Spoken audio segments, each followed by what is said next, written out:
¿Qué tal? Muy buenas tardes. Bienvenidos a un evento más organizado por el Grupo de Estudios de Eurasia.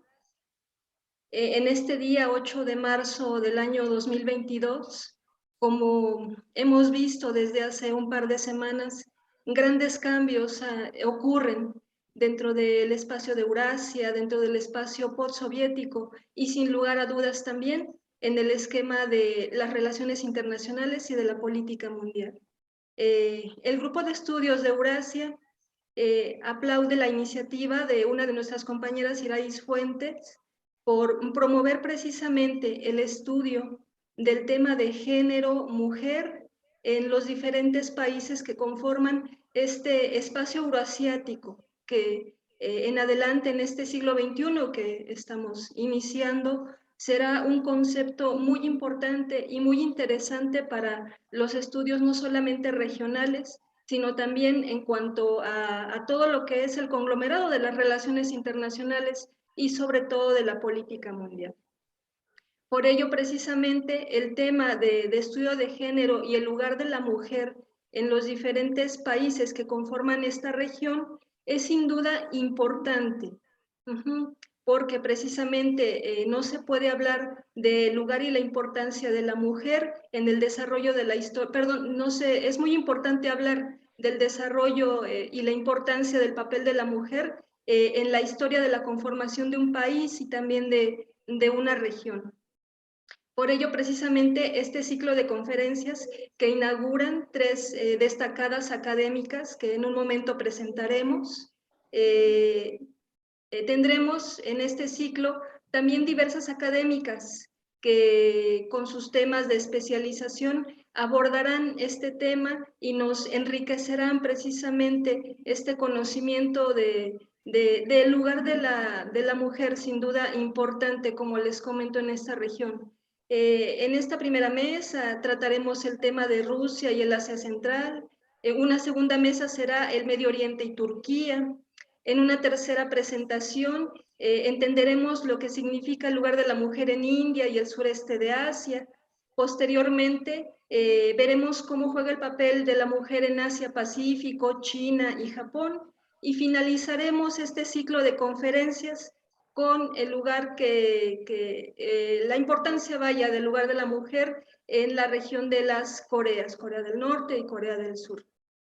Como les comento, sin lugar a dudas, y hoy precisamente 8 de marzo, día de la reivindicación y del estudio, bueno, en nuestro caso, en el esquema académico del tema tan importante, ¿no? Que jugamos las mujeres, tanto dentro del estudio, del análisis, como sobre todo el espacio y el papel de la mujer en el desarrollo de sus naciones, vaya, en la historia. En esta primera mesa, como les comento, la importancia y el estudio de género en Asia Central y en Rusia. Presento a tres destacadas académicas que cada una desde su perspectiva, que es una perspectiva muy rica, veremos a continuación, nos hablarán sobre los cambios que han ocurrido después de estos 30 años que cayó la Unión de Repúblicas Socialistas Soviéticas, dio nacimiento a nuevos estados, los estados del Asia Central, las repúblicas soviéticas, como analizamos quienes nos dedicamos al estudio de esta región, obviamente el nacimiento de la Federación de Rusia. ¿Qué cambios sucedieron? ¿Cómo es que el rol de la mujer tuvo que cambiar, tuvo que transformarse? ¿A qué amenazas, podemos llamarlo así, a qué distinciones la mujer se enfrenta el día de hoy en este espacio tan interesante por estudiar y que tiene 3 décadas apenas de haber nacido como un espacio, les comento, que ha configurado tanto el espacio regional como el espacio de la política mundial y las relaciones internacionales. Bien, pues doy paso a la presentación de las ponentes. Tenemos a la doctora Ingrid Ots. Cada una de las ponentes tendrá un espacio de 10 a 13 minutos para dar su presentación. Bien, la doctora Ingrid Ots obtuvo el grado de doctora en Sociología dentro de la línea Política y Género por la Universidad Autónoma Metropolitana, con la tesis Resignificación, reacomodo e intercambio de capitales en parejas globales, el caso de matrimonios de mujeres postsoviéticas y mexicanos. Tiene los grados de maestra en Sociología, también por la Universidad Autónoma Metropolitana, y la licenciatura en Periodismo por la Universidad Sheffield del Reino Unido. Adelante, Ingrid. Gracias, Imelda. Bueno, en mi presentación voy a concentrarme en las transformaciones del orden de género en la URSS.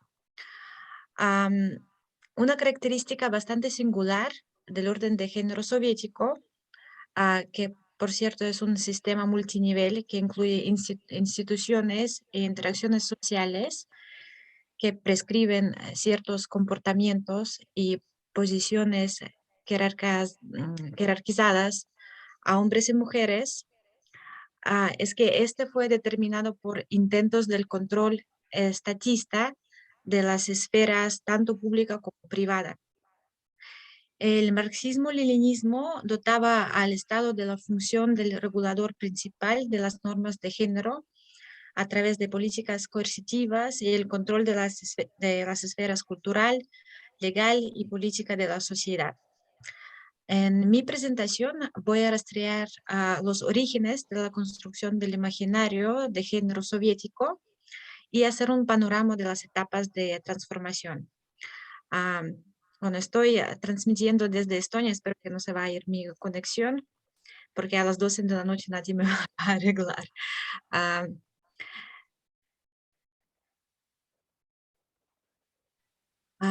Desde sus comienzos, el Estado soviético impulsó un proceso modernizador que pretendía acabar tanto con el legado del patriarcado de la época del zarismo, como construir una alternativa al orden burgués, considerado moralmente corrupto. Previamente al cambio de régimen en 1917, el viejo imperio ruso era una sociedad conservadora de jerarquías muy fijas, tanto sociales como familiares. Al mismo tiempo, en la familia rusa de antaño existía el respeto y la veneración hacia la madre. En las narrativas tradicionales, la madre representaba el alma, el amor y la sabiduría, mientras que la figura del padre, proverbialmente asociada con la protección y la autoridad, era más problemática dado que la mayoría de hombres carecían del poder significativo fuera del hogar, tanto en contextos rurales como en contextos urbanos.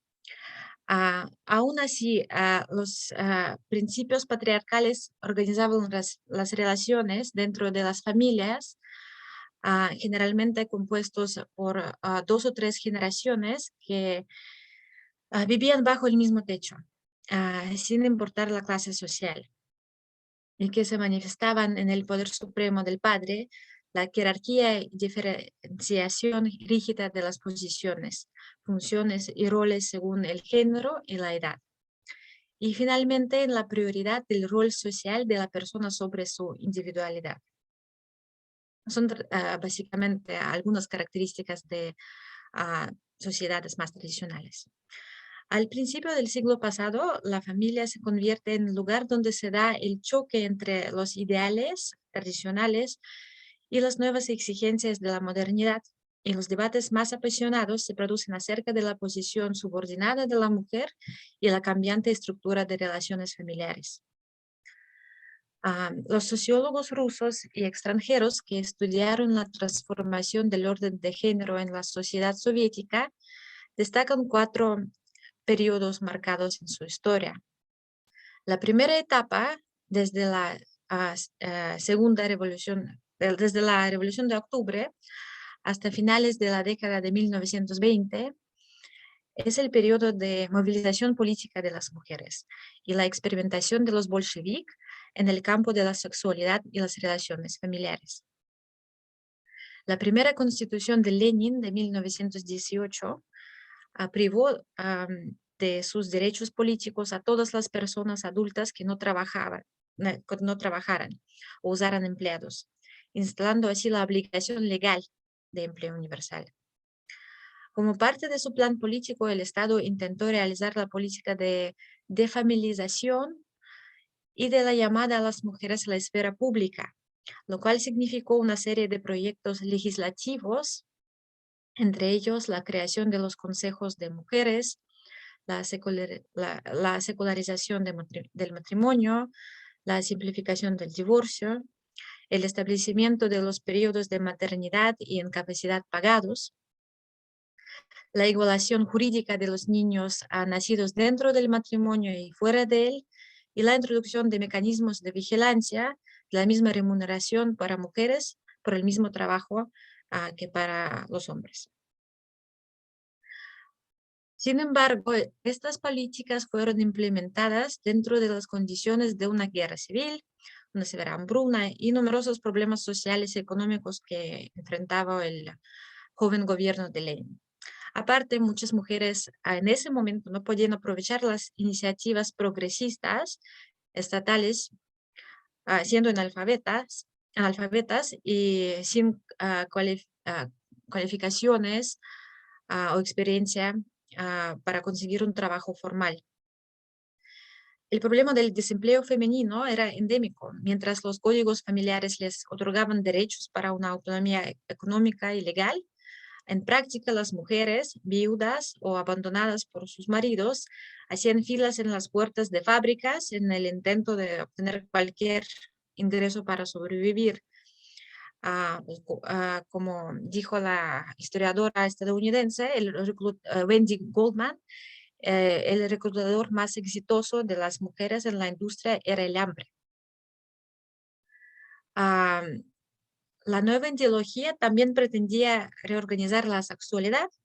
Por un lado, se esperaba la liberación de los viejas dogmas de la religión ortodoxa y la tradición patriarcal. Famosamente, la socialista y funcionaria soviética Alejandra Kollontai propuso su teoría del vaso de agua, invitando a las mujeres a practicar sexo de forma tan simple y fácil como beber agua. La encuesta sociológica de los estudiantes en 1922, hace 100 años exactamente, mostró que más de 80% de hombres y más de 50% de mujeres han tenido relaciones sexuales breves.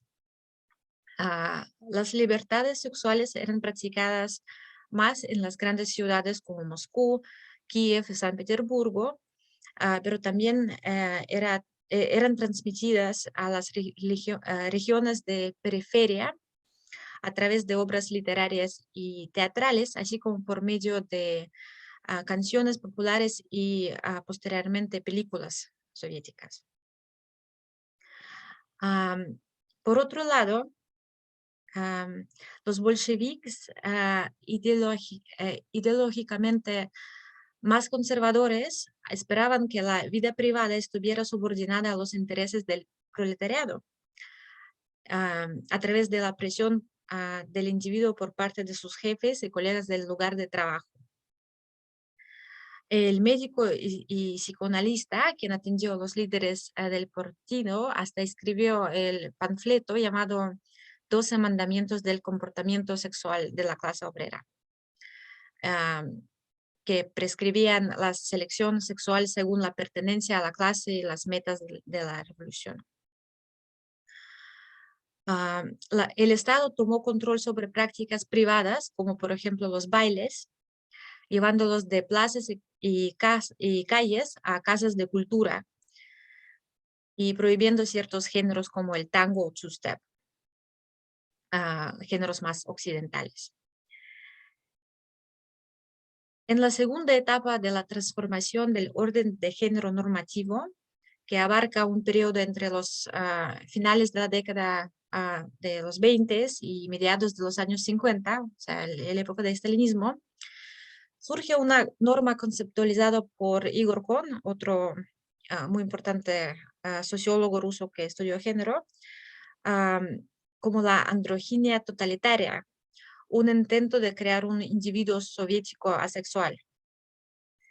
Este periodo también puede ser descrito como un triunfo de contrato social de la madre trabajadora dentro de una economía altamente militarizada.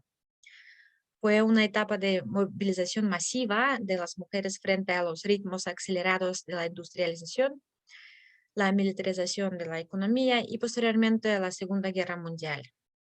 Nos viene en medio, Segunda Guerra Mundial. La industrialización en la URSS era distinta de la que había ocurrido en Europa occidental. Era mucho más rápida y ejercitada dentro de condiciones de ausencia del mercado libre. La liquidación del sector privado, la colectivización forzada en el campo y el empobrecimiento de los hogares impulsaban más y más mujeres a buscar trabajo en las fábricas. Ellas desempeñaban un papel muy importante. Su involucramiento en el trabajo pagado retenía la migración del campo a las ciudades y permitía al Estado mantener el orden entre diferentes sectores de población. Obligadas a trabajar intensamente fuera del hogar, las mujeres disponían de escasos recursos para dedicar a sus familias y dependían, por lo tanto, de los servicios estatales, distribuidos a su vez en función de su posición laboral. Y tales prestaciones como tarjetas alimenticias o acceso a... Al mismo tiempo, el discurso público de la sexualidad se asoció con la capacidad reproductiva. Ok, a 5 minutos, está bien. En 1934 el Estado, por ejemplo, criminalizó el homosexualismo y en 1936 el aborto. Bueno, la tercera etapa de mediados de los años 1950 hasta la perestroika comenzó durante el deshielo y continuó a lo largo de las 2 décadas de Brezhnev. Incluyó la restauración parcial de la privacidad y una aceleración en la formación de los discursos disidentes que se oponían al oficial. La frontera entre 2 etapas puede ser marcada por el retorno de la descriminalización del aborto en 1955. La época de deshielo significó un cambio importante en las representaciones populares en los roles de género, ya que la literatura y el cine soviéticos retomaron los temas prohibidos anteriormente y, aunque de manera indirecta, criticaron el discurso oficial. A partir de este periodo se manifestó también la crisis en las políticas estatales en cuanto a la posición social del hombre soviético. La prensa empezó a emitir publicaciones alarmistas sobre su mortalidad temprana, su peor adaptación a las dificultades de la vida, los hábitos nocivos, sobre todo el alcoholismo a gran escala. El eslogan "Cuida a los hombres", lanzado por el demógrafo Boris Lanes, se hizo notorio en esa década y martirizó al hombre soviético presentándolo como la víctima de una fisiología diferente, de modernización social y los cambios culturales. Estas preocupaciones tenían su base en la composición demográfica del periodo de posguerra. Sin embargo, también tenían mucho que ver con el hecho que el canon de masculinidad se asociaba con la iniciativa, la autonomía y el control. Sin embargo, mostrar estas cualidades dentro de un régimen de represión y hipocresía significaba correr un riesgo demasiado alto.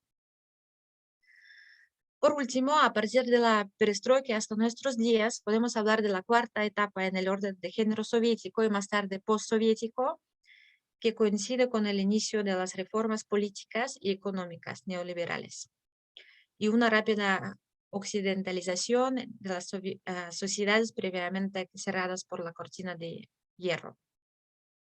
Esta etapa se caracteriza sobre todo por la individualización de la vida privada y la pluralización de prácticas de género, así como la vulgarización y mercantilización de la cultura sexual.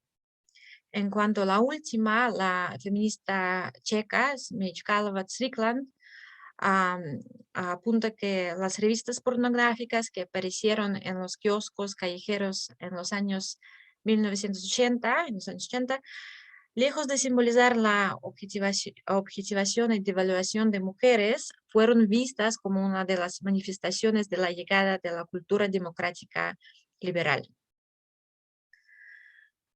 Al mismo tiempo, la región estaba pasando por una transformación moderna al modelo demográfico. Los matrimonios tardíos, las familias con menos hijos o sin hijos, el alto número de divorcios y de unidades formadas por personas solteras ya eran una norma social en algunos países soviéticos. Esta transformación fue acompañada por un profundo cambio en valores y discursos que desplazó cada vez más el enfoque desde lo social y de lo objetivo hacia lo individual y lo subjetivo. Los contratos de género normativos de madre trabajadora y protector de la patria, promovidos por el Estado durante todo el periodo de la, digamos, de la Guerra Fría, de la posguerra, pasaron por fracturas y reconfiguraciones. Como destacan los sociólogos Rotrich y Temkina, cobraron legitimidad los contratos de mujer profesionista dedicada a la carrera, ama de casa, así como mujer mantenida y hombre de negocios. La veloz liberalización significó la erosión del discurso estatal monolítico, puesto que a partir de los años 90 el Estado perdió el monopolio sobre la organización de discursos normativos. Hoy en día en Rusia el control del Estado, de la vida privada, se pierde. Estoy viendo el chat, 2 minutos más. Se pierde en gran medida por el acceso a Internet, aunque el gobierno ruso de Putin ha hecho algunos intentos de mantenerlo, como por ejemplo bloquear aplicaciones de mensajes instantáneos, porque sus dueños negaron proporcionar claves de cifrado. O introducir la responsabilidad penal por publicaciones en línea que según la ley promueven homosexualidad y pedofilia, dado que desde el punto de vista de los funcionarios estatales conservadores, los dos significan lo mismo. Los discursos oficiales rígidos soviéticos se han transformado en las décadas de 2000 y adelante en una política estatal pronatalista y conservadora. Como observan ya mencionadas sociólogas Rotrich y Temkina, el orden de género en la Rusia moderna tiene un alto grado de continuidad en relación con el orden de género soviético. Sin embargo, la movilidad de los contratos, las brechas entre representaciones y prácticas y la presencia de diferentes ideologías de género crean inestabilidad en los roles de género, las identidades y las reglas de interacción. No he pasado suficiente tiempo para una reflexión profunda sobre los acontecimientos actuales.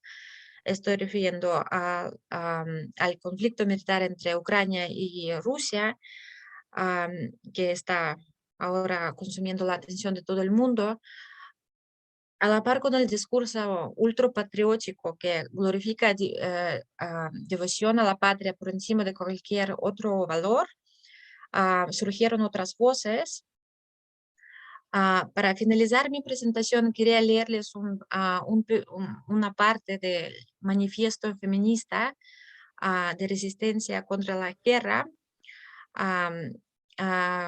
Este movimiento es un esfuerzo grassroots, expresado territorialmente, compuesto por grupos de activistas que ya han trabajado en la organización de protestas en el pasado.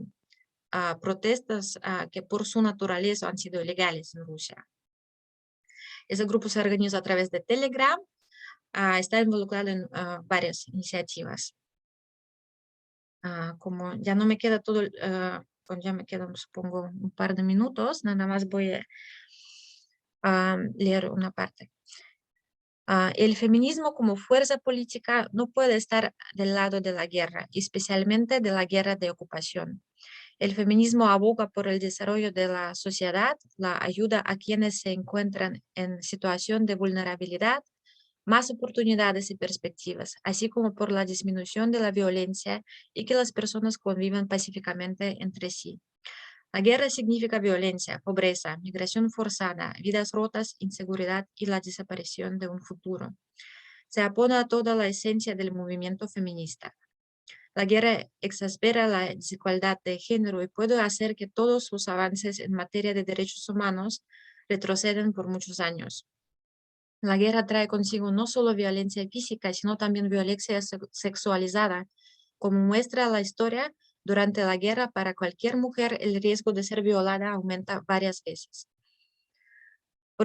Por estas y muchas otras razones, las feministas rusas y quienes comparten valores feministas necesitan tomar una posición firme contra esta guerra desatada por el liderazgo de nuestro país.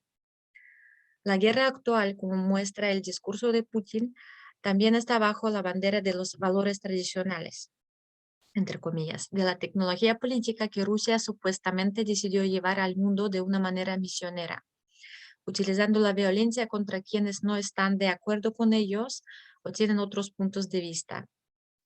¿En qué consisten estos valores tradicionales? Es bien entendido por cualquiera que sea capaz de un pensamiento crítico. Se basan, entre otras cosas, en la explotación de las mujeres y la lucha contra aquellos cuyos modo de vida, autodeterminación y actividades van más allá de la estrecha norma patriarcal. La justificación de la ocupación de un estado vecino por el deseo de llevar su norma distorsionada y su liberación demagógica es otra razón por la cual las feministas de toda Rusia deben resistir a esta guerra con todas sus fuerzas. Las feministas de hoy son una de las pocas fuerzas políticas activas en Rusia. Durante mucho tiempo, las autoridades no nos percibieron como un movimiento político y por lo tanto temporalmente fuimos menos afectados por la represión que otros. Somos muchos y juntos podemos hacer mucho. En los últimos 10 años, el movimiento feminista ha ganado un enorme poder mediático y cultural. Es hora de convertirlo en poder político. Somos la oposición a la guerra, al patriarcado, al autoritarismo y el militarismo. Somos el futuro y venceremos.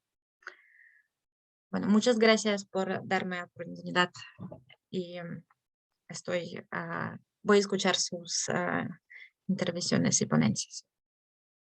Agradecemos mucho a la doctora Ingrid por darnos precisamente esta perspectiva histórica sobre el papel de la mujer en los tiempos desde la Unión Soviética, qué sucedió cuando cayó precisamente la URSS y nació la Federación Rusa y todas las demás repúblicas postsoviéticas. Sin lugar a dudas, esta perspectiva histórica nos enriquecerá más este conocimiento que tenemos y que en muchos lugares de México y de América Latina pues los desconocemos porque solamente vemos la parte de geopolítica, de política, y como decimos, la importancia del estudio de género y el papel de la mujer en este momento y en este siglo XXI, pues jugará un lugar muy importante. Agradecemos, Ingrid, y tu participación sobre todo en la ronda de preguntas y respuestas posteriormente a la intervención de las siguientes colegas. Damos paso a la participación de la doctora Diana Ibáñez Tirado. Haré una breve semblanza de su currículum.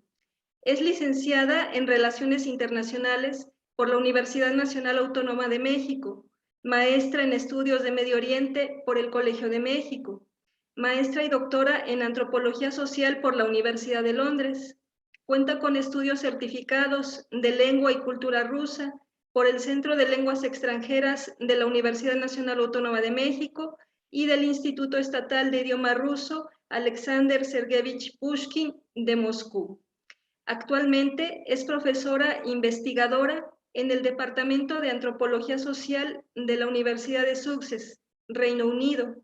La doctora cuenta con numerosas publicaciones, incluyendo un libro sobre geopolítica en Asia Central, editado por la UNAM, y artículos en revistas inglesas de estudios regionales, antropología y ciencias sociales. Adelante, doctora Diana.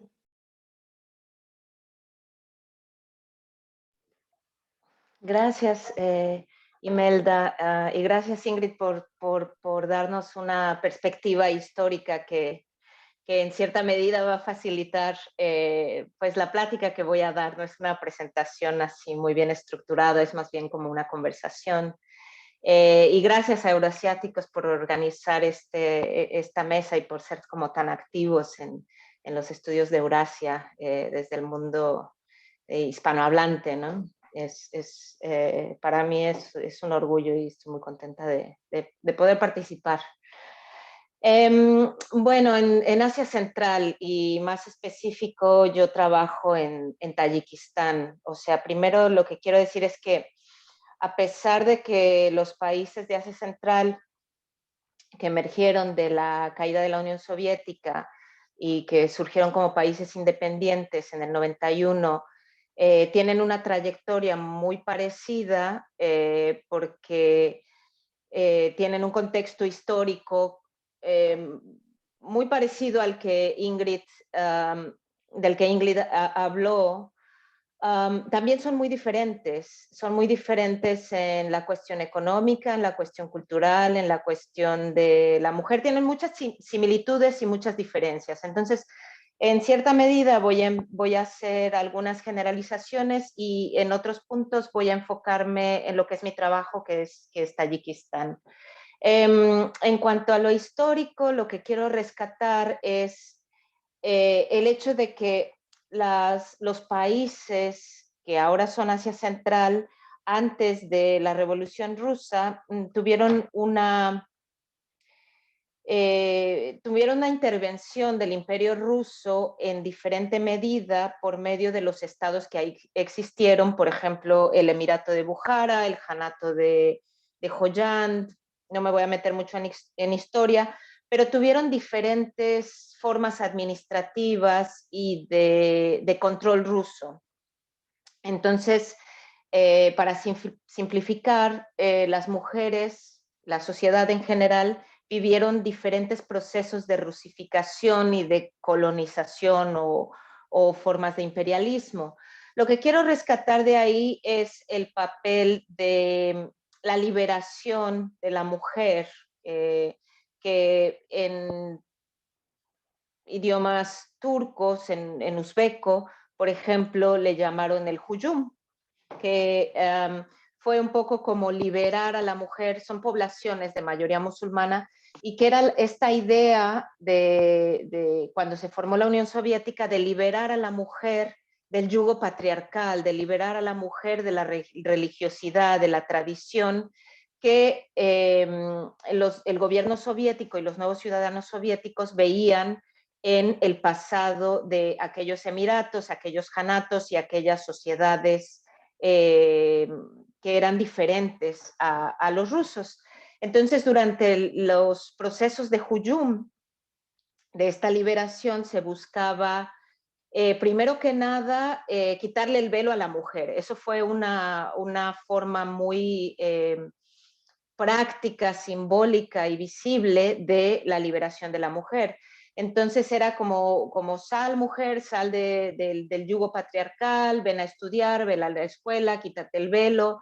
Y hubo quemazones de velos en los años 20, en los años 30, por ejemplo, en Tashkent, donde se invitaba a las mujeres a salir, quemar sus velos e incorporarse a este proyecto progresista soviético, donde la mujer iba a ser una ciudadana como el hombre. Y después muchos de estos proyectos de liberación y de incorporación de la mujer en esta equidad de género se pasó a un programa, a un departamento que se llama el Shenadiel, que es de las mujeres, era el de las mujeres trabajadoras, mujeres campesinas del partido bolchevique, y que buscaba la incorporación de la mujer en la educación y como mujeres productivas, mujeres trabajadoras. El ciudadano socialista, hombre o mujer, era un ciudadano que se suponía tenía que ver por la comunidad, tenía que ser civilizado, educado, y que tenía que trabajar. Entonces, muchos de los proyectos fueron de la incorporación de la mujer a trabajar, y esto se vio como una liberación. Al mismo tiempo, hubo muchos proyectos de remover poblaciones enteras, hombres y mujeres, de lugares lejanos, por ejemplo, en Tayikistán, de las montañas, bajarlos hacia lo que son los valles para producir algodón, para formar coljoses o comunidades de producción rural. Y se empezó a hacer una división muy marcada entre lo que significaba ser un residente de la ciudad o una mujer de la ciudad, que significaba ser más moderna, educada, profesional, y el pueblo, el campo, la tradición. Y entonces ser mujer de campo tenía una representación y un significado diferente, pero ambas estaban enfocadas en tener esta identidad del ciudadano socialista. Muchos académicos han escrito sobre el problema de esta liberación, que en cierto sentido sí buscaba la equidad de género, pero que en realidad formó algo que se llama la doble carga. Esto significa que por una parte la mujer salió, se educó, entró al trabajo en la ciudad o en el campo, era una mujer trabajadora, pero al mismo tiempo era una mujer encargada de lo doméstico y de dar hijos a la nación. Había muchas medallas para mujeres que daban a luz a 10 hijos. Había medallas y se les consideraban héroes de la nación, y al mismo tiempo que tenían que cuidar a sus hijos, tenían que incorporarse al mercado laboral o en el campo, por ejemplo en Tayikistán y en otros países de Asia Central, al cultivo de algodón, al cultivo de frutas, de verduras, a fábricas que enlataban, envasaban todo este producto, y al mismo tiempo hacerse cargo de sus hijos, de la limpieza en la casa y de cuidar a los esposos. Mientras que el hombre tenía la responsabilidad de ser el ciudadano socialista, el ciudadano de Asia Central también, pero sin la doble carga de encargarse de la domesticidad. Al mismo tiempo hay otra teoría que a mí me convence bastante y uso mucho en mis escritos, de una profesora, Denise Candigliotti, que le llama el patriarcado negociado, de entonces y de ahora. El patriarcado negociado significa que no es el hombre simplemente el que está arriba de la mujer por esta doble carga, sino que es diferentes jerarquías de mujeres y hombres dentro de lo doméstico, en diferentes roles familiares, los que tienen el poder del patriarcado. Por ejemplo, las mujeres mayores, las mujeres que son las abuelas, por ejemplo, que tienen hijos varones, y por lo tanto los hijos varones cuando se casan traen a sus esposas, y las esposas se van a dedicar a lo doméstico y van a trabajar en casa. Las mujeres mayores que tienen todo este sistema laboral doméstico de hijos y de las esposas de los hijos se vuelven poderosas dentro de este patriarcado negociado. En segunda instancia están los hijos varones, y en tercera instancia están las esposas de los hijos varones que vienen y tienen que servir a esa casa. Tienen que limpiar, tienen que cocinar, tienen que cuidar a los hijos, tienen que servir a su esposo, tienen que servir a los suegros. Al rol de esta mujer que es recién casada se le llama Kelin en Asia Central, que significa la que viene, porque cuando se casa viene a vivir a casa de los suegros y tiene que servir en esa casa. Ahora, el patriarcado negociado funciona en el sentido en que esta Kelin, esta persona que viene, esta mujer que viene, que se acaba de casar, si sirve bien al esposo y a los suegros y cuida a los hijos y demás, eventualmente va a tener hijos varones que van a traer a sus esposas y van a empezar a subir en este patriarcado negociado en las relaciones de poder.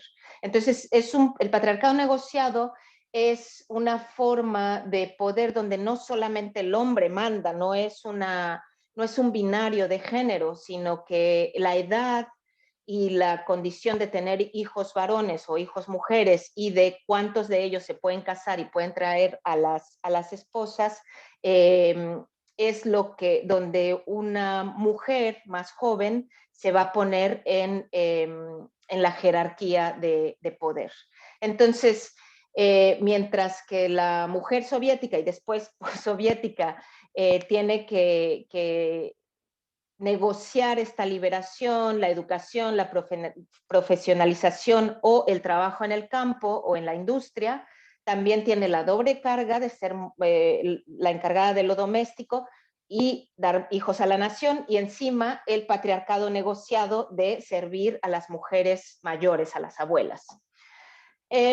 Cuando llega la independencia en los 90 en Asia Central pasa un proceso muy, muy interesante para no solamente Eurasia, sino en relación a otros países con mayoría musulmana. Y es el hecho de que muchas mujeres de Asia Central empiezan a trabajar en el comercio informal. Muchas de ellas empiezan a cruzar hacia China, hacia la región de Xinjiang, que tiene frontera, por ejemplo, con Tayikistán, con Kirguistán, y empiezan a comprar ropa, telas, muchas cosas que hacen falta en los 90 en Asia Central, las meten en sus maletas, cruzan y las venden en los mercados. Esto fue una forma de mantenerse durante la crisis económica de los 90 y a este comercio, esta forma de comercio se le llama chelnaki, porque es lo que se le llama las maletas que ellas cargaban. En contraste con muchas otras poblaciones de mayoría musulmana como del Medio Oriente que no se dedican al comercio, las mujeres de Asia Central musulmanas se dedicaron al comercio. Muchas de ellas fueron mujeres divorciadas, muchas de ellas fueron mujeres abandonadas por sus esposos. En el caso de Asia Central, de Tayikistán, hubo una guerra civil cruenta del 92 al 97, entonces muchas de estas mujeres perdieron a sus esposos. Entonces fue una forma en la que ellas pues podían mantener la economía familiar, además de seguir a cargo de los hijos y demás. En la época postsoviética, sobre todo en los años 2000, cuando yo estuve haciendo investigación en China sobre comercio, encontré que la segunda generación, o sea, las mujeres que ahorita tienen 20, 30 años y que sus padres comerciaron en los 90, se empoderaron en cierta medida por las formas de modernidad y de comercio alternativo que estaba presentando China. China empezó a dar muchas becas para estudiar en China a tayikos, kirguisos, uzbecos, y las mujeres con las que yo trabajé en China eran tayicas que no pudiendo encontrar una beca por ejemplo, en Estados Unidos, en Europa, incluso en Rusia, en China se les ofrecía pues la beca, dinero y demás, y empezaron a comerciar. Muchas de estas mujeres se profesionalizaron y también encontraban trabajos, muy buenos trabajos en ciudades como Shanghai, en ciudades como Beijing, donde se les apreciaba antes de COVID, hablo en pasado porque esto es antes de COVID, porque las mujeres tayicas, por ejemplo, hablan ruso, hablan tayiko, con lo cual pueden comerciar con iraníes. Muchas de ellas aprenden a hablar árabe, muchas de ellas hablan inglés, y entonces eran muy apreciadas dentro del comercio en China por ser mujeres dentro del mundo musulmán, modernas, abiertas, educadas y que te hablan 5 idiomas. Esto cambió con COVID, no tengo mucho tiempo para meterme en eso, pero para mí fue interesante este trabajo en China porque me hizo ver que el estudio de la mujer y de género en Asia Central se ha enfocado en ver a las mujeres como esposas, como mujeres divorciadas y como madres. entonces se reproduce esta idea de que es el rol que ellas tienen que tener. Y lo que a mí me enseñaron las chicas con las que yo estuve trabajando, las que estuve entrevistando en China, era que había una versión alternativa, una versión más independiente, que como digo, cambió porque, bueno, China se cerró por COVID y cosas cambiaron, pero bueno, no me voy a meter en eso. ¿Qué otros retos han tenido después de la independencia? La guerra civil en Tayikistán y forzó el regreso a roles patriarcales en los 90s, porque fue muy cruenta, había muchas guerrillas, enfrentamientos, hubo muchos desaparecidos, muchos muertos, y muchas familias empezaron a casar a sus hijas jóvenes, 16, 17, 18 años, antes de que los guerrilleros, los soldados y demás las tomaran. Esto quiere decir, abusaran de ellas. Entonces, las casaban con alguno de estos soldados para que no perdieran el honor, o las casaban con algún miembro de la familia para que ya no fueran tan atractivas, para que se las robaran, para que les hicieran alguna cosa. Entonces hubo un regreso a los roles patriarcales. Y en Tayikistán sigue siendo muy prominente el casamiento de mujeres en cuanto cumplen los 18 años, en cuanto terminan la escuela. Otro de las cuestiones importantes que quiero mencionar es la religiosidad. Mientras que la época soviética se practicaba o se sabía o se reconocía, se identificaban como musulmanes, pero no había tanta práctica, porque era un estado secular. En los 90 y sobre todo en los 2000 hubo como un regreso, un interés a la práctica musulmana, a la religiosidad, a leer el Corán, aprender a leer el Corán y demás, y al uso de los velos. En el 2010 esto en Tayikistán se prohibió y en muchos otros lugares de Asia Central se ve con mucho recelo, sobre todo porque Afganistán está ahí, el Talibán está ahí, la guerra contra el terrorismo y el islamismo se usa como una forma de represión de estas prácticas religiosas. Mientras que, por ejemplo, el gobierno de Tayikistán prohíbe grupos islamistas, prohíbe una muestra de religiosidad demasiado evidente, porque en cierto sentido el gobierno tiene un poco de miedo de resistencias, de cuestionamientos, de movimientos antigobierno. La religiosidad se dejó o se deja practicar dentro de lo doméstico. Y dentro de lo doméstico también me refiero a los mulás, a las autoridades religiosas que dan sermones sobre qué significa ser musulmán. Mientras que no se metan con lo político, el gobierno los deja. Pero eso significa que ellos enfocan sus sermones en lo doméstico, y en lo doméstico significa enfocarlos en la mujer.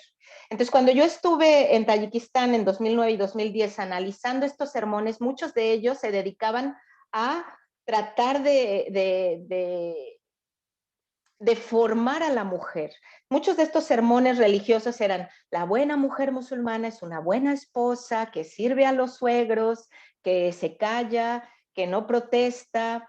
Hay una cita que a mí me causó shock en ese entonces, de un mulá muy, muy famoso, que todos seguían, y que decía: la mujer tiene que ser tan servil, la buena mujer musulmana y tayika tiene que ser tan servil que si su esposo está infectado, está enfermo, está infectado y tiene heridas purulentas desde los pies hasta la cabeza, y él le pide no solo que lo cure, sino que le lama con la lengua la pus de los pies a la cabeza, ella lo tiene que hacer para ser una buena mujer tayika y musulmana.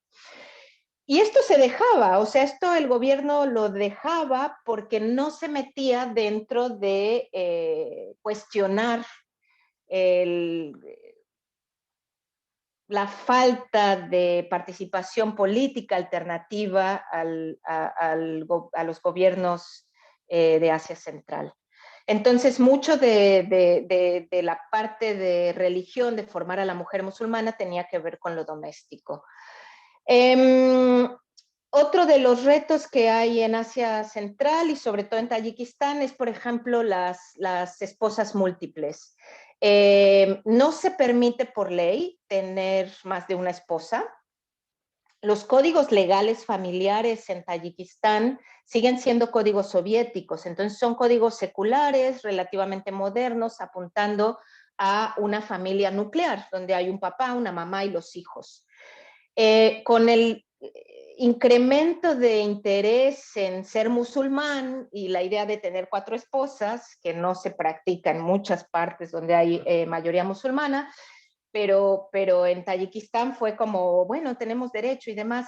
La cuestión, el sistema legal no lo permite. ¿Qué hicieron muchas de estas familias cuando estaba yo ahí en el 2010? Todavía en el 2017 se practicaba mucho. Decían, bueno, registramos a una mujer dentro de lo legal, dentro de lo que se llama el SAGS, la oficina civil donde se registra el matrimonio, y a las otras, a la segunda esposa, a la tercera esposa, no la registramos. Traemos a un mulá, a una autoridad religiosa que nos case por el Islam, así no pecamos, y podemos tener una esposa oficial casada por la ley y por el Islam, y podemos tener otras, muchas de ellas amantes, que simplemente se legalizaban dentro de la cuestión musulmana como sus esposas. Ahora, el problema de esto es que, aunque muchas mujeres, segundas esposas con las que yo hablé, estaban súper contentas, era como, bueno, él va y pelea con la primera esposa y a mí me viene a querer, a darle juguetes a mis hijos y no tengo que lidiar con él. El problema es que estas esposas no reconocidas legalmente, si el marido deja de darles dinero para los hijos y demás, no tienen forma de demandarlos o de demandar que el hombre cumpla su responsabilidad, lo cual la primera esposa registrada dentro del sistema legal secular sí lo tiene. Entonces esa parte todavía es un reto que es importante, sobre todo en Tayikistán. Finalmente, o sea, yo hablo de patriarcado negociado, lo que yo veo entre tradición, religiosidad y demás, pero cuando yo hablaba con las mujeres en Tayikistán, muchas de ellas me decían, patriarcado, no, pues no, problemas de que yo sirva y cuide a mi esposo y a mis hijos y que no me den dinero y que yo esté a las 4 de la mañana barriendo y limpiando y cumpliendo todos estos roles, ellas no tenían problemas, eso para ellas no era un problema. Lo que era un problema era la pobreza, la desigualdad, el acceso básico a servicios de salud, los hombres trabajando en Rusia. El 50% del Producto Interno Bruto de Tayikistán viene de los hombres trabajando en Rusia, que mandan dinero. Entonces, para ellas, su rol, a lo mejor porque no sabían otro, no era un problema. El problema era la pobreza y la desigualdad y la violencia estructural, que en este sentido, yo como académica veo que se encima a la cuestión patriarcal. Creo que tengo que terminar. Simplemente lo último que quiero tocar es sobre el feminismo. No hay muchos movimientos feministas en Tayikistán, en Kirguistán, en Kazajstán es una historia un poquito diferente, pero en Tayikistán movimientos de, ¿cómo se llama en español? LGBT. Ay, ¿quién me ayuda? Movimientos... Igual el LGBT, o sea, no sí, son muy masivos. LGBT, movimientos feministas, gracias Soledad, se ven como algo del extranjero. Y siendo como algo del extranjero, se ven con mucho recelo. Es como, ya vienen los extranjeros, los occidentales a traernos estas ideologías. Se ve como algo político, cualquier cosa política es no autorizada, sobre todo en los últimos años. Como digo, difiere de país a país en Asia Central, pero en Tayikistán cada vez es más complicado estos proyectos. Yo veo el feminismo y muchos movimientos feministas no en el sentido de organización, de que las mujeres protesten, hablen, pero hay muchas mujeres que lo practican por medio de la educación, por medio de buscar becas al extranjero, por medio de no casarse jóvenes, por medio de alzar su voz en sus familias. Muchas de estas, las familias las apoyan, y lo veo, por ejemplo, en las mujeres que terminan yéndose a China o terminaban yéndose a China y terminaban tratando de empoderarse por una forma diferente de modernidad que, bueno, COVID trajo, ¿cómo se dice? Vino abajo. Entonces el feminismo yo lo veo más como acciones individuales desde las propias trincheras de mujeres que se comprometen o por ellas mismas cuestionan estos roles, pero no como un movimiento organizado. Y ya, ahí lo dejo. Gracias. Agradecemos mucho, doctora Diana, esta plática que nos dio. Sin lugar a dudas, nos dio más perspectivas para ver y estudiar el rol de género, precisamente el lugar de la mujer, después de que cayó la URSS y de los cambios que llegaron. Como comentaba, aquí en América Latina lo vemos más en el sentido de los cambios políticos, económicos, pero no desde el lado de la mujer. ¿Qué cambios llegaron? ¿Cómo es que tuvieron que enfrentar precisamente esos cambios para resguardarse en algunos momentos o para defender su posición, ¿no? Ante toda eso que llegó y que durante estas 3 décadas, ¿no? Han llegado más cambios, vaya, la redundancia. Agradecemos mucho y por supuesto tu participación para la ronda de preguntas y respuestas. A continuación, presentamos a la siguiente ponente, es la doctora Soledad Jiménez Tobar.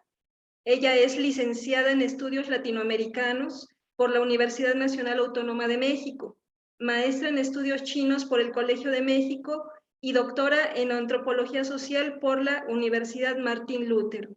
Actualmente es profesora investigadora en la División de Historia del Centro de Investigación y Docencia Económica y se dedica al estudio de la antropología histórica de Asia Central. Adelante, doctora. Sí, muchas gracias. Siempre es un placer compartir el foro con Ingrid, con Diana, que bueno, hemos estado en contacto ya durante varios años. A mí lo que me llama la atención de esta mesa es que estamos jugando con escalas y actores bien diferenciados, ¿no? Entonces Ingrid nos habla un poco más nos habló más de la política general, la política de género en la Unión Soviética y cómo eso influyó. Y Diana nos está hablando ya de una experiencia nacional en particular, ¿no? O sea, mayor énfasis en Tayikistán. Ahora, mi investigación en realidad tiene un escenario que es la frontera entre Kazajstán y Kirguistán, pero no es una investigación que se dedique o en la que yo haya recabado muchos datos sobre qué ocurre con las mujeres kazajas o kirguises, ¿no? Es decir, con las mayorías étnicas en esos países. Mi investigación, en cambio, es sobre una minoría étnica de musulmanes de habla china que llegaron del imperio ruso, perdón, del imperio Qing en el último tercio del siglo XIX. Y llegaron al entonces Imperio Ruso y se asentaron justamente en esta región, ¿no? Bueno, era una provincia imperial que era la provincia de los 7 ríos, ¿no? El Semiriechi. Entonces, en esa región que, bueno, ya después dio, la política soviética puso allí, y fue quien inventó esa frontera entre estos dos países. Ahí es donde se asentaron y hay varias cosas que son importantes señalar. Y es que estos musulmanes que son de habla china, que en la región son conocidos como dunganos, cuando llegaron los dunganos, pues ellos eran agricultores que se asentaron en una región de población mayoritariamente nómada. Eso es importante porque hay una llegada, un arribo más o menos simultáneo de estos agricultores dunganos y también de población eslava mayoritariamente rusa, que se está asentando también en el siglo XIX, pues producto de la expansión imperial hacia esa región. Entonces, son bueno, hay una, digamos, los indígenas entonces serían los nómadas en esta región, y los agricultores van a ser aquellos que llegan y se asientan, ¿no? Entonces va a haber una interacción, como en todo el Asia Central, la interacción entre nómada y sedentario va a ser una muy particular, muy compleja y muy de complementariedad más que de contraposición. Entonces, va a haber algo muy especial con respecto de estos migrantes, y es que tanto en el periodo imperial como en el periodo soviético, ellos trataron de integrarse de la mejor manera posible a la situación local, y siempre procuraron mostrarse como buenos ciudadanos, pero entonces hubo una serie de tareas que cada género tenía que cubrir. Entonces, el aspecto económico, pues y el ámbito público era uno del cual se encargaban los hombres, y en el aspecto privado estaban las mujeres, y la tarea primordial de estas mujeres era preservar esta cultura tradicional de musulmanes, de estos musulmanes chinos. Entonces, hay una línea también, hay una identidad muy particular, muy compleja, que incluye este componente del Islam chino, que es muy particular, que también como Islam tiene sus diferencias con respecto de cómo se practica el Islam en otros lados, tiene sus mezclas, sus influencias de la literatura, de la filosofía y de las religiones en China. Y por otro lado, pues está la cuestión de que sí, es una sociedad de carácter patriarcal, la dungana, pero es patriarcal en unos términos diferentes a la que van a ser las culturas locales en el Imperio Ruso, ¿no? Entonces, tenemos patriarcalidades diferenciadas, y entonces hay una suerte de defensa, como minoría étnica, hay una especie de defensa hacia la patriarcalidad, diagonal imperialidad rusa o soviética, y hacia adentro, y ello implica hacer una defensa del patriarcado propio, ¿no? Del patriarcado musulmán chino, y de una estructura social muy particular. Entonces, en el periodo soviético, bueno, en el periodo imperial, cuando llegan estos migrantes, pues hay esta diferenciación, ¿no? Y es justamente el periodo soviético el que va a hacer que las mujeres dunganas cuestionen estos roles que les habían sido asignados, ¿no? Entonces, durante el periodo soviético uno puede observar cómo, por ejemplo, la edad para casarse va ascendiendo, ¿no? Entonces, a inicios del siglo XX podíamos ver dunganas que se casaban a los 12, 13 años, y hacia el final del periodo soviético, y todavía en la actualidad, pues lo normal es mínimo terminar el equivalente a lo que aquí sería la preparatoria, ¿no? Entonces, chicas de 17, 18 años, algunas en el último año de la preparatoria se casan, pero sus maridos les dan permiso de que terminen de estudiar, ¿no? O sea, de todos modos sí hay una sujeción y hay algo muy particular. Sin embargo, no es que una dungana al casarse automáticamente esté confinada a la casa, y que ya su destino sea convertirse en una ama de casa. Muchas de ellas ya, o sea, pareciera como que sí, que lo que importara realmente para sus familias es que consigan buenos maridos, ¿no? Y una vez ya casadas, entonces ya viene una negociación, ya no con su familia original, sino con el marido, para ver lo que puedes o no puedes hacer, ¿no? Entonces, hay mujeres que ni siquiera terminan la prepa y ya se dedican a ser amas de casa, y hay otras que, bueno, siguen estudiando, hacen posgrados, trabajan, ganan su propio dinero. O sea, realmente es muy diverso el espectro, ¿no? Y a pesar de que estoy hablando el principal pueblo en el que hice mi trabajo de campo, pues está en un lugar más o menos apartado en la estepa, porque bueno, venían huyendo del ejército imperial chino, entonces pues había que esconderse, y ahí fue donde asentaron estos primeros pueblos y son pueblos de alrededor de 10,000 personas. Entonces es una situación bastante rural y sin embargo el periodo soviético hizo que de pronto las mujeres aspiraran a algo más que solo ser amas de casa y ser madres de familia, ¿no? Y eso también es un factor bien interesante. Mencionaba hace un momento Diana, estas insignias que se les daban a las madres patriotas que a partir del 10º hijo, ¿no? Entonces había muchas dunganas, era muy común que las dunganas recibieran este tipo de insignias.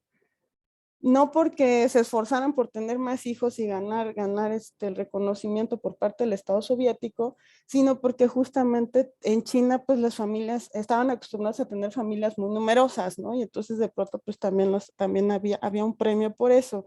Pero también en el periodo soviético gradualmente fue cambiando. Entonces mientras a inicios del siglo XX las familias dunganas eran de 10, 12, llegaban a tener 10, 12 hijos, hacia finales del siglo XX lo que vamos a encontrar son 3, 4 hijos, 5 ya se considera ya demasiado, ¿no? O sea, ¿cómo vas a hacerle para mantener a tantos niños? Sobre todo porque, bueno, y es importante aquí mencionarlo porque sobre todo la década de los 90 fue muy difícil en términos económicos, entonces tampoco te podías dar el lujo de solventar los gastos de una familia tan numerosa. Sin embargo, sí hay una conciencia de que la mujer no existe únicamente para fines reproductivos, ¿no? Entonces, eso también ha influido en que haya disminuido la cantidad de hijos que tienen estas familias. Déjame ver, es que estoy tomé algunas notas ahorita para que se complemente con lo que comentaron ahorita Ingrid y Diana.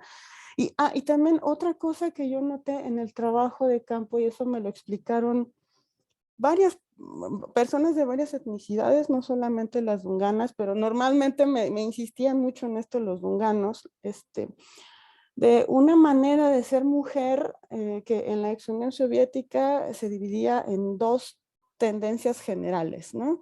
Una sería a la europea y otra sería a la asiática, ¿no? O sea, y bueno, entiéndase que pues es un término émic, es lo que la gente en el campo me estaba diciendo, ¿no? O sea, no es una categoría analítica que esté yo asumiendo de trabajo, sino estoy explicando cómo lo decían las personas en el campo. Y entonces esta idea de ser mujer a la europea corresponde más justo con lo que nos estaba describiendo Ingrid, de una mujer mucho más liberada en su sexualidad, mucho más, y a través de liberarse en su sexualidad también, pues mucho más liberada en muchos otros aspectos, ¿no? O sea, si voy a la universidad es porque yo quiero y no porque mi marido me dio permiso. Mientras la idea de que una mujer a la asiática, pues no es que no pueda hacer las cosas, pero sí tendría que estar negociando, ¿no? Negociar con sus padres, negociar con su marido y en general negociar con la familia. Hay otra, y eso ha sido interesante porque de hecho la mayor rigidificación, lo estoy usando como término antropológico, bueno, que se haga, no me gusta hablar de islamización, pero digamos que se haga un poquito más estricto el Islam practicado por los dunganos, también ha influido en la manera en la que se es mujer en esta comunidad. Ha hecho que de hecho muchas de las libertades que tenían las mujeres dunganas, de hecho, las perdieran, ¿no? Y entonces, mientras una podía encontrar profesoras en las escuelas, o sea, mujeres que iban a trabajar para empezar, y cuando trabajaban pues eran profesoras en las escuelas, eran investigadoras, ¿no? Las mujeres con las que yo hablé, algunas eran comerciantes, de hecho los dunganos también, también hicieron esto que mencionaba Diana hace un momento, ¿no? Como tienen como son migrantes del antiguo imperio chino, entonces es más fácil que les den visas y que les den ciertas becas, porque la República Popular las considera a los dunganos de alguna forma parte de ellos, ¿no? O sea, o se considera como la patria histórica de los dunganos. Entonces, también se pueden encontrar muchas mujeres comerciantes y que también se van solitas, o sea, independientemente de lo que su marido opine, y se van solitas a China de, ahí me voy 3 meses, ahí nos vemos, ¿no? Riega las plantas, ¿no? Y luego regresar, ¿no? O sea, hay muchísima libertad, de hecho, que mujeres que todavía fueron educadas en el sistema soviético ejercen, y que las mujeres más jóvenes, por esta rigidización del Islam practicado, están dejando de hacer. Pero bueno, ese tipo de cambios no es tan fácil saber hacia dónde van a llevarnos, ¿no? Necesitamos más años para saber a dónde va a conducir. Lo que sí noté, sin embargo, es que, por ejemplo, en el tema del velo, mientras hasta bien entrado, hasta el cambio de este siglo, ¿no? O sea, todo el periodo soviético y hasta hace algunos años, pues nada más era pues un paliacate, sí, un paliacate que te pones en la cabeza, y no importa si se te sale un poquito de cabello, eso era suficiente. Y era muy cómodo porque además pues son agricultoras, entonces son mujeres que tienen un tipo de trabajo muy fuerte, muy demandante físicamente. Entonces, pues entre menos velos traigas, o sea, entre más pequeño sea tu velo, es más fácil.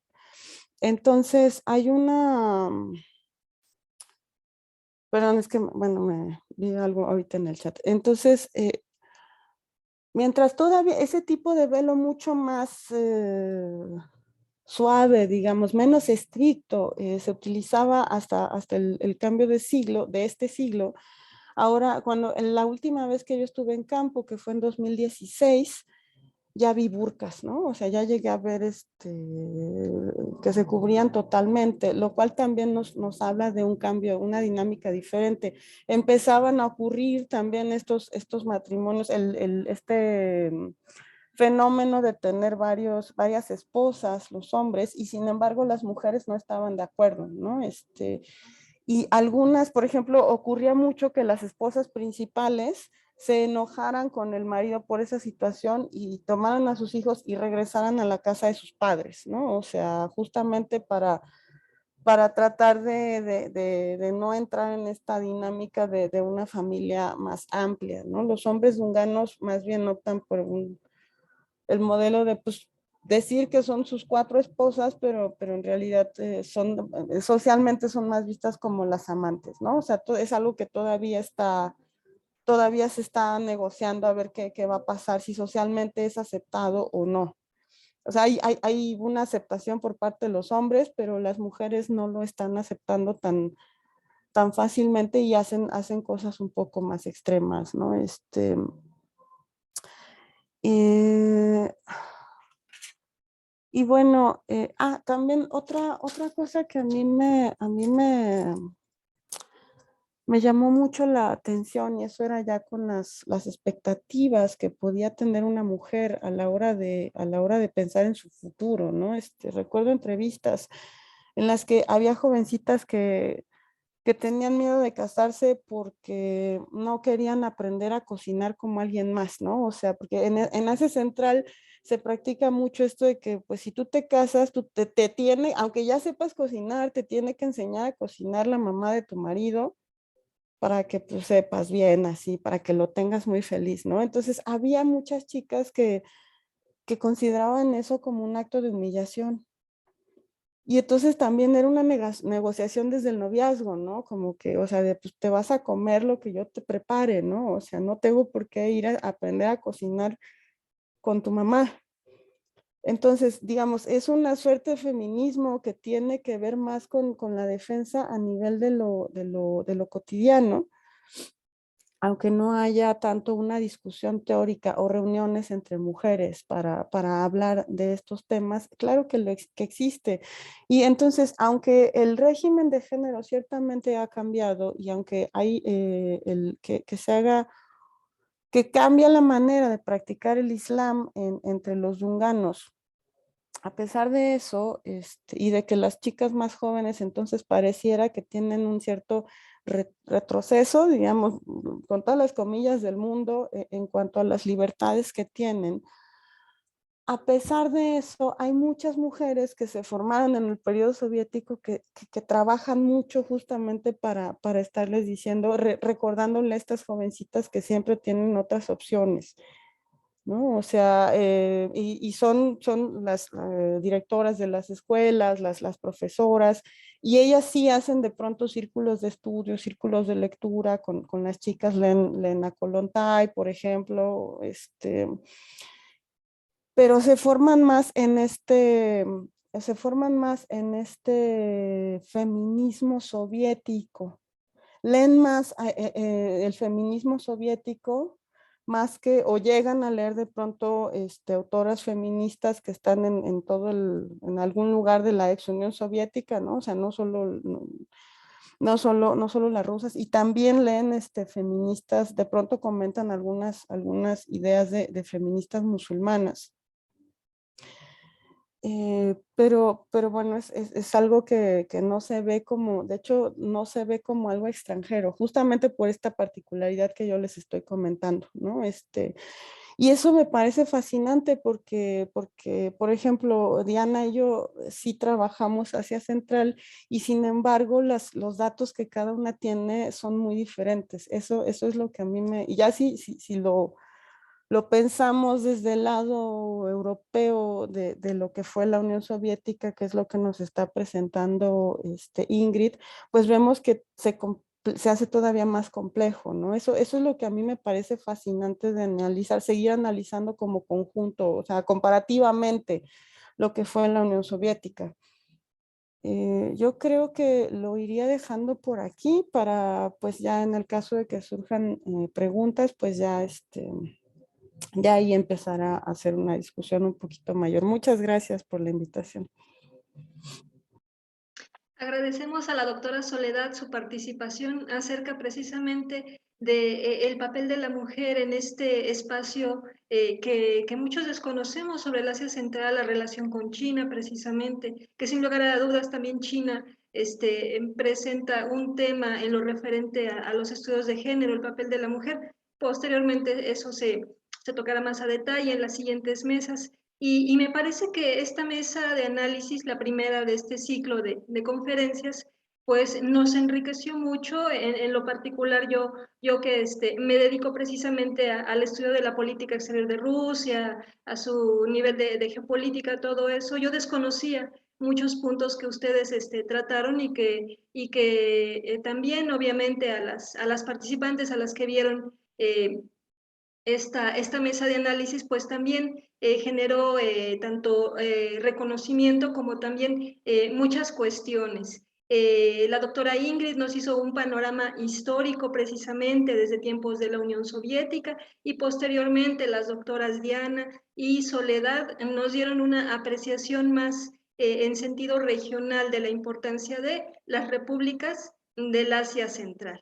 Bien, agradecemos a nuestras participantes, a las tres ponentes, esta excelente mesa y pues damos paso a la ronda de preguntas y respuestas.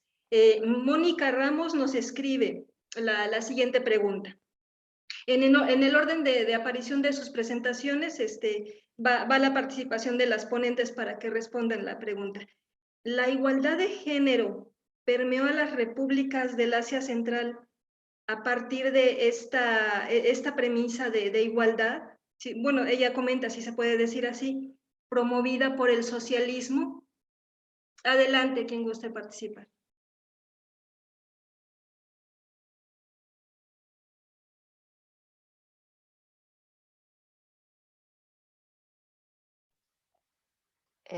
No sé si Ingrid quiera decir algo, como fuimos en orden. Sí, Bueno, yo no tengo datos sobre Asia Central, pero obviamente como la Unión Soviética fue un espacio donde el discurso oficial era ah, del socialismo, del ateísmo y de la igualdad. ah, digamos, desde la posición normativa, sí, pero ya si vamos a enfocarnos en espacios, en territorios específicos o temporalidades específicos, pues podemos ver mucha desviación de ese discurso. Ah, hablé un poco ah, sobre los cambios legislativos. Ah, la mujer fue al principio, no, en las primeras décadas y antes de la Segunda Guerra Mundial, la Gran Guerra Patriótica, la mujer prácticamente fue obligada a trabajar, ¿no? Entonces, también tenemos que tener en cuenta esa tensión entre tener derecho a cierta cosa y hacerlo por necesidad económica. Y eso también podemos ver en los años 90, ya en otro contexto de economía neoliberal. Ya al nivel de derechos reproductivos, de ah, esfera privada, ah, am, como, como he mencionado, la vida de individuos, tanto hombres como mujeres, era subordinada a lo, lo público, lo que pedía lo que pedía el Partido de la Nación. ah, y, ah, ah, y, por ejemplo, el discurso religioso estaba completamente ah, como deslegitimizado. Ah, particularmente de Asia Central, yo creo que Diana y Soledad tienen mejores observaciones porque han estado trabajando esos espacios. Am, bueno, en el caso de Asia Central, otra vez voy a enfatizar que es muy diferente. O sea, hay cosas, hay ciertas similitudes, pero al mismo tiempo mi trabajo antropológico me permite ver que dentro de, o sea, la diferencia entre una ciudad, un pueblo o dentro de la misma ciudad muestra muchas diferencias. Por una parte, la respuesta es sí. Evidentemente, las políticas de género permearon toda la Unión Soviética y lo que yo decía al principio de estas del comité de la mujer, de incorporar a la mujer hacia la educación, hacia el trabajo, permearon absolutamente todos los rincones de la Unión Soviética, pero lo hicieron en diferente grado, de diferente forma y fueron interpretados de diferente forma en diferentes familias. Yo, por ejemplo, publiqué un artículo hace años que se llama ¿Cómo voy a ser postsoviético si nunca fui soviético? Y es un poco este cuestionamiento de no tomar a Asia Central como postsoviético, como si todo hubiera sido igual. Y en ese artículo yo muestro un poco las experiencias de una mujer que estaba casada con un miembro del partido y que él dentro de su posición de poder decía, pues mira, yo tengo a mi esposa en mi casa con velo y la señora no salía de su casa, o sea, estaba como en reclusión con su velo, si salía, salía con velo, en los plenos 70s, cuando en teoría no se permitía eso, pero la señora decía, bueno, pues es que aquí, o sea, ¿cuándo iban a venir de Moscú a ver si se estaban cumpliendo las políticas seculares? Por otra parte, en el mismo vecindario, la señora de enfrente, ¿sabes? Estaba muy metida dentro del partido, educada, directora del Kolhos del barrio, o sea, toda una ciudadana soviética sin velo, cuestionando todas las estructuras de su familia, patriarcales y demás. Entonces, o sea, la respuesta es sí, pero en diferentes grados, en diferentes países de lo que hoy es la Asia Central postsoviética, y en diferentes formas de acuerdo a los bagajes o contextos etnonacionales lingüísticos, de diferencias entre educativas, de diferencias religiosas, de diferencias entre vivir en la ciudad, en el pueblo, de diferencias entre, como decía Soledad, nómadas y sedentarios y demás. Entonces fue diferente, aunque hay muchos patrones similares. Sí, bueno, yo esto solo agregaría un par de comentarios porque lo que dijo Diana estoy completamente de acuerdo. Digo, para empezar, la educación se hizo obligatoria, la educación ofrecida por el Estado se hizo obligatoria y ya solamente a través de eso ya hay ya es un mecanismo para que estas ideas de la igualdad de género permeen. Estoy pensando desde los lunganos, ¿no? O sea, la educación estatal para vivir en sociedad, digamos, para insertarse en el espacio al que habían migrado, pues esas eran escuelas, a esas escuelas mandaban a los niños, mientras las niñas iban a las madrasá y recibían una educación religiosa en el periodo imperial, pero ya cuando llega la Unión Soviética, pues las niñas tienen que ir también a estas escuelas y eso también genera una diferencia porque genera expectativas, de pronto es otra información muy diferente a la que habían venido recibiendo hasta antes de ser obligadas a ir o que sus familias fueran obligadas a enviarlas a estas escuelas. Entonces, pues sí, la respuesta es que sí, ¿no? Definitivamente. Y sigue, y muchos valores soviéticos siguen por allí, en términos de género, siguen por allí todavía en la mente de la gente. Entonces, todavía es algo con lo que se lidia a veces de forma conflictiva, ¿no? O sea, a veces hay nostalgia por determinados valores soviéticos y a veces hay una repulsión por algunos otros, ¿no? Ya. Muchas gracias por sus respuestas, participantes. Bien, la siguiente pregunta dice así: ¿desde el Islam en Asia Central hay alguna reivindicación feminista no entendida o no vista desde Occidente? Pregunta para las especialistas del Asia Central. Es una pregunta truculenta. Para empezar, yo cuestionaría qué significa Occidente en el contexto de Asia Central.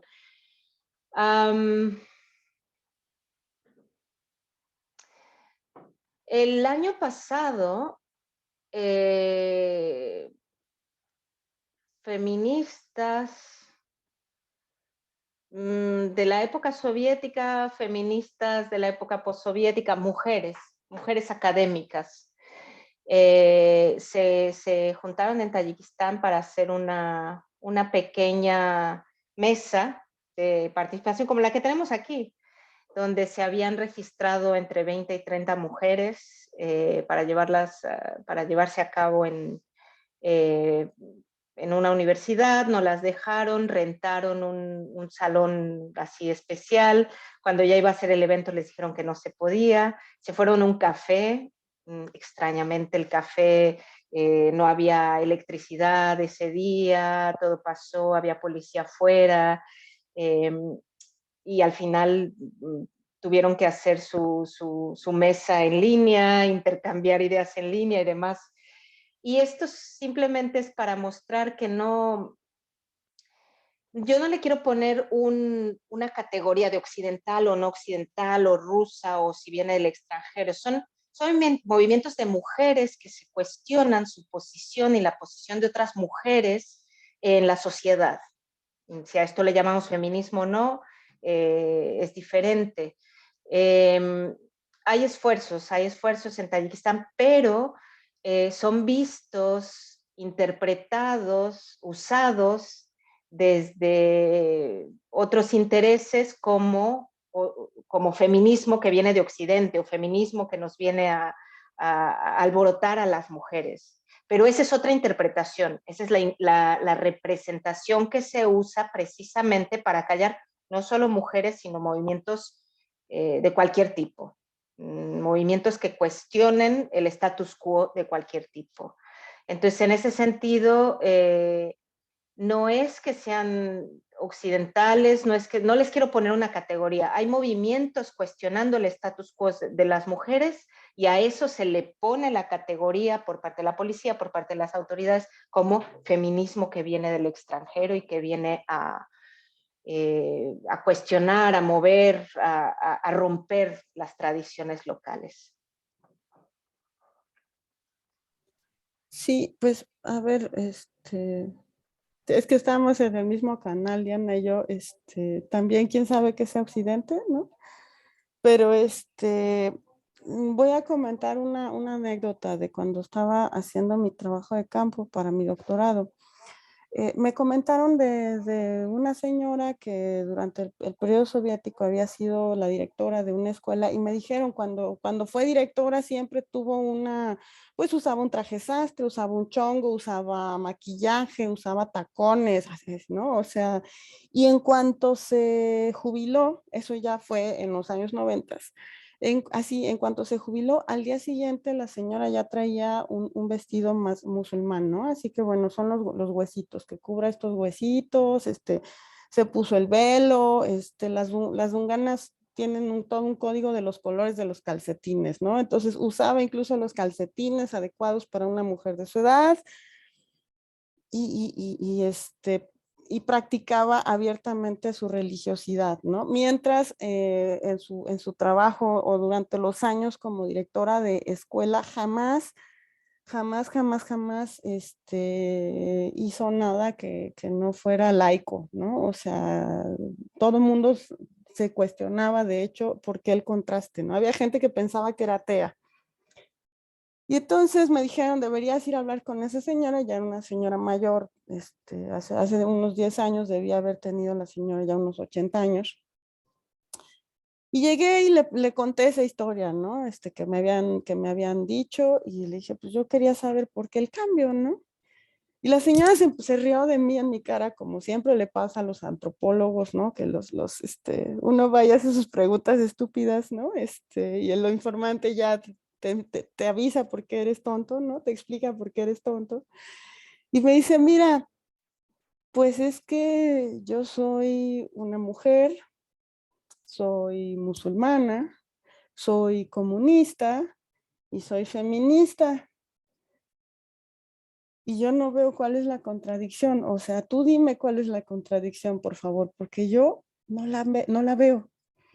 No la veo, ¿no? O sea, mi trabajo era secular, o sea, yo tenía niños que eran musulmanes y tenía niños que eran cristianos y tenía niños que eran ateos. O sea, si yo me vestía como musulmana para hacer mi trabajo como directora, entonces yo le estaba faltando el respeto a aquellos que no eran musulmanes, ¿no? Era un acto de respeto. Lo cual corresponde muchísimo con mi misión como comunista. Es una manera muy particular de ejercer mi feminismo, ¿no?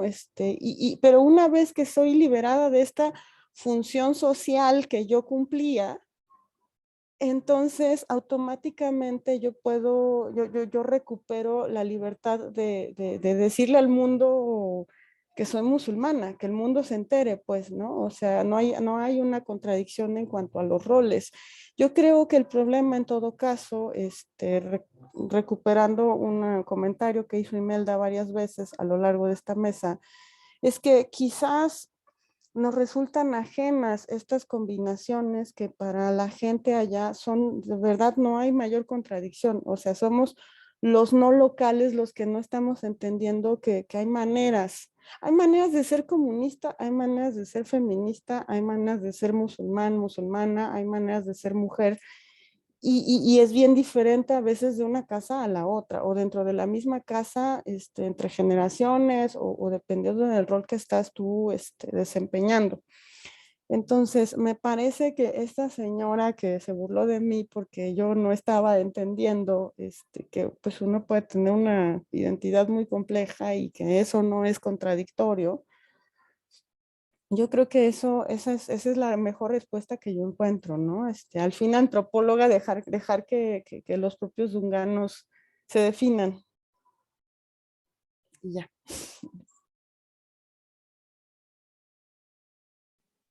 Agradecemos mucho las respuestas que dieron a esta pregunta. Para finalizar esta mesa de análisis, que yo felicito a las tres ponentes, sin duda alguna, como les comento, redundo mucho sin duda alguna, porque pues sí, yo creo que muchísimas dudas hemos tenido sobre la situación de la mujer y el Asia Central, y ustedes ayudaron precisamente en contexto histórico y en contexto más local a aclarar esas cuestiones. Invito a las ponentes a cerrar la mesa de análisis con una breve conclusión acerca de esta perspectiva y qué es lo que podemos esperar sobre este tema de mujer y género en Rusia y el Asia Central ante este contexto de cambios que desafortunadamente pues, nos están llevando a un conflicto militar que tenemos que dar mucho paso y mucho análisis y no sabemos hasta este momento cómo va a terminar y cómo va a impactar precisamente al Asia Central y a Rusia. Por favor, ponentes. Desafortunadamente, pues, mi perspectiva más bien es pesimista. Ah,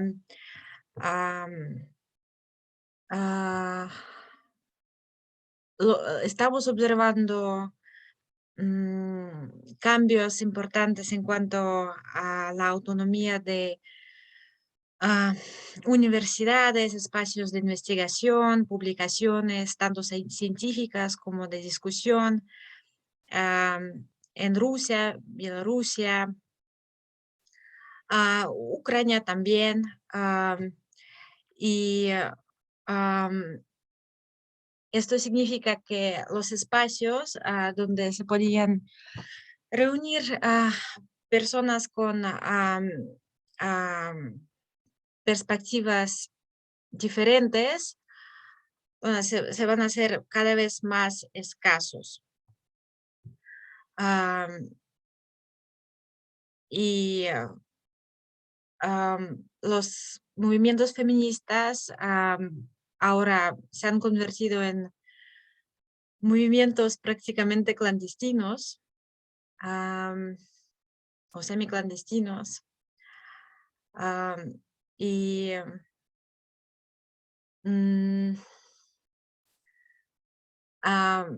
sí, bueno, es difícil predecir ahora qué va a pasar porque todos vivimos en un momento de mucha tensión. Bueno, yo lo siento, yo siento ese momento, esos 10 días que han pasado, 11 días que han pasado, como momentos históricos, momentos muy... está pasando algo que no ha pasado antes.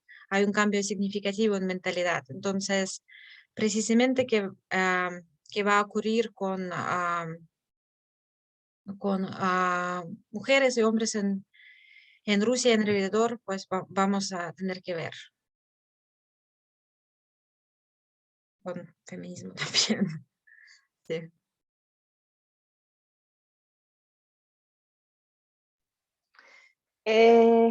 Otra vez voy a enfatizar las diferencias, ¿no?, de los países de Asia Central. Esta mañana estaba yo coordinando, organizando y hablando en una mesa sobre Ucrania en el Día Internacional de la Mujer.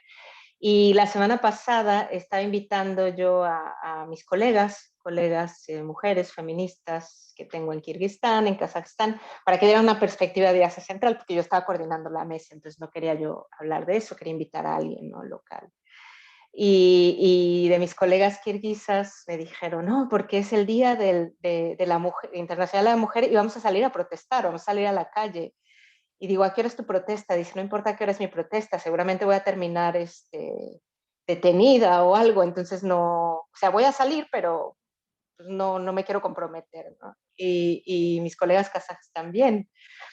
Y entonces me di cuenta que son dos países que están acostumbrados a cuestionar, a salir a la calle.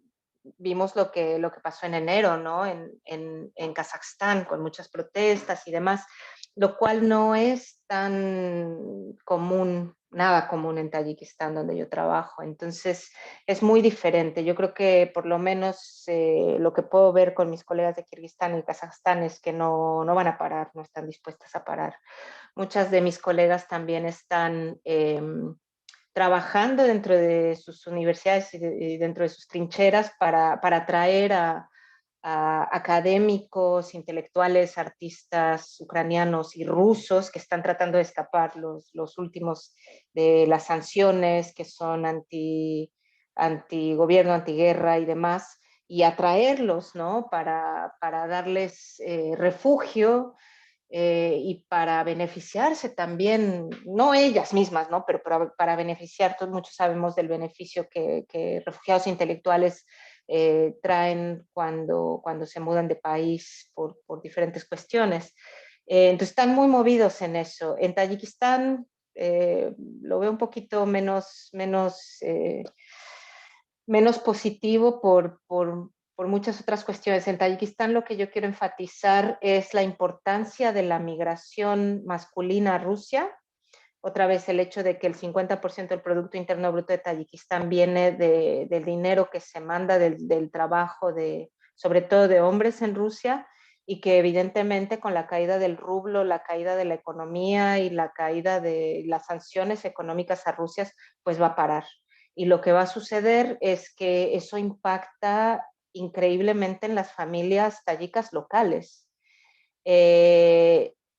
Esto ya lo vimos con crisis anteriores económicas en Rusia, pero ahora el impacto va a ser total. Y entonces yo quiero recuperar la visión que tenían muchas de las mujeres tayicas con las que yo trabajé en el sur de Tayikistán, que decían, nuestro problema no es de género, nuestro problema es de pobreza, lo que yo llamaría violencia estructural.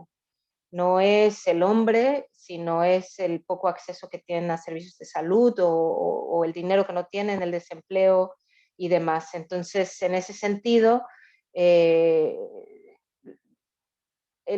papel de la mujer es impactado, pero no directamente por la falta de espacio feminista, sino porque no pueden cubrir sus necesidades básicas, y el hecho de que Rusia esté sancionada va a impactar enormemente en estas familias y la situación de la mujer.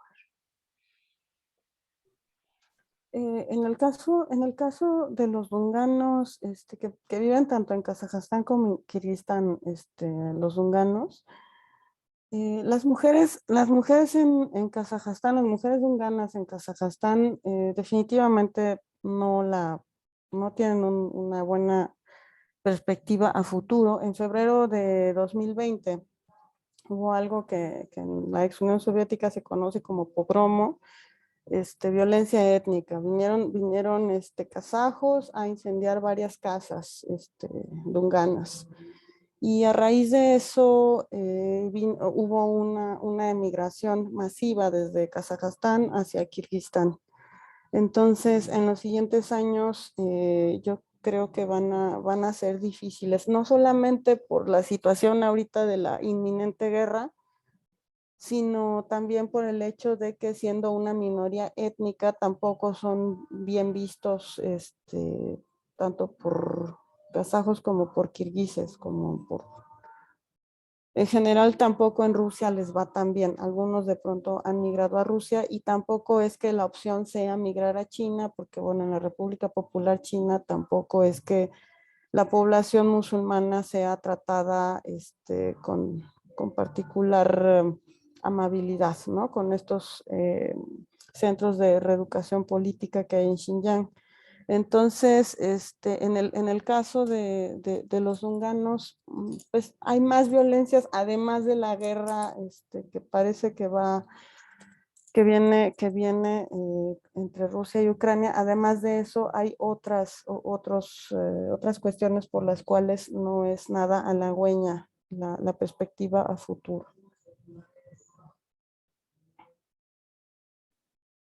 Finalizamos así nuestra primera mesa del ciclo de conferencias, el papel de la mujer en Asia Central, y reitero la felicitación y también el agradecimiento a nuestras 3 maravillosas ponentes. Nos enriquecieron con cada uno de sus perspectivas de Rusia y el Asia Central. Y pues a nombre de mis compañeros y compañeras del grupo de estudios de Eurasia, invito a la siguiente mesa, que sería sobre el Medio Oriente y Turquía, para el próximo viernes 18. Y nuevamente agradecemos también a los que participaron a través de YouTube, a través de Facebook, y nos vemos el siguiente viernes. Muchas gracias a todos, pasen muy buena tarde y descansen.